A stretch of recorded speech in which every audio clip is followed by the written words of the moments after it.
മലപ്പുറം കാളികാവിലെ നരഭോജി കടുവയെ കണ്ടെത്താൻ വനം വകുപ്പ് നാളെ നിരീക്ഷണ ക്യാമറകൾ സ്ഥാപിക്കും. കുങ്കിയാന കുഞ്ചു കാളികാവിലെത്തി. വിവരങ്ങളുമായി മലപ്പുറത്ത് നിന്ന് ശാന്തകുമാർ വെള്ളാലത്ത് ചേരുന്നുണ്ട്. ശാന്തകുമാർ, കടുവയെ പിടിക്കാനുള്ള നടപടികൾ എവിടം വരെയായി?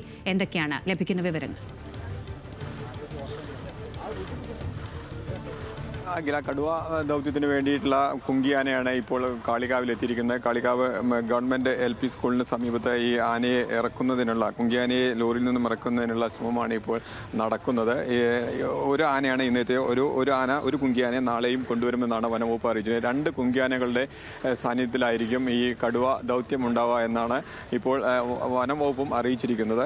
അതിലേറ്റവും പ്രധാനപ്പെട്ടത് ചീഫ് വെറ്റിനറി സർജൻ അരുൺ സക്രിയ ഉൾപ്പെടെയുള്ള വിദഗ്ധ സംഘവും നിലമ്പൂരിൽ എത്തിയിട്ടുണ്ട്. അവർ ഇതുമായി ബന്ധപ്പെട്ട യോഗം ചേർന്ന് നാളെ നടത്തേണ്ട ഈ ദൗത്യവുമായി ബന്ധപ്പെട്ട കാര്യങ്ങളെക്കുറിച്ചുള്ള ആലോചനാ യോഗമാണ് ഇപ്പോൾ നടന്നുകൊണ്ടിരിക്കുന്നത്.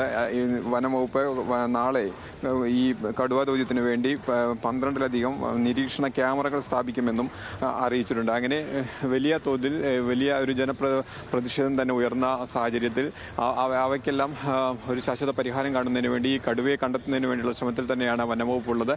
അതിനുള്ള എല്ലാ ശ്രമവുമാണ് വനംവകുപ്പ് ഇപ്പോൾ ആരംഭിച്ചിരിക്കുന്നത്. ഉച്ച മുതൽ തന്നെ ഇതിനുള്ള ശ്രമങ്ങൾ ആരംഭിച്ചിരുന്നു. വനംവകുപ്പ് മന്ത്രിയും ഇക്കാര്യം അറിയിച്ചതാണ്. അതിന്റെ തുടർച്ച എന്ന രീതി തന്നെയാണ് ഇപ്പോൾ കുഞ്ചു എന്ന ഒരു കുങ്കിയാന അടയ്ക്കാക്കുണ്ടിലെത്തിയിട്ടുണ്ട്. കാളികാവിനടുത്ത് അടയ്ക്കാക്കുണ്ടിലെത്തിയിട്ടുണ്ട്. ഈ കുങ്കിയാനെ നാളെ ഈ പ്രദേശത്തേക്ക് കൊണ്ടുപോകും.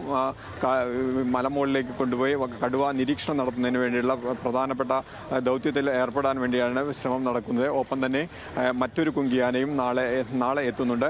അങ്ങനെ ഈ കടുവ ദൗത്യത്തിന് വേണ്ടി ഒരു മനുഷ്യനെ കൊലപ്പെടുത്തിയ കടുവയെ കണ്ടെത്തുന്നതിനും ആ കടുവയെ കൂട്ടിലാക്കുന്നതിനും വേണ്ടിയുള്ള ശ്രമം തന്നെയാണ് വനംവകുപ്പ് ഇപ്പോൾ നടത്തിക്കൊണ്ടിരിക്കുന്നത്. അഖില, ശരി, ഒരു ജീവൻ പൊലിഞ്ഞതിന് ശേഷമാണ് ഈ നടപടികൾ എല്ലാം എന്നതാണ് ഏറ്റവും പ്രധാനപ്പെട്ട വസ്തുത. വിവരങ്ങൾ നൽകുകയായിരുന്നു ശാന്തകുമാർ വെള്ളാലത്ത്.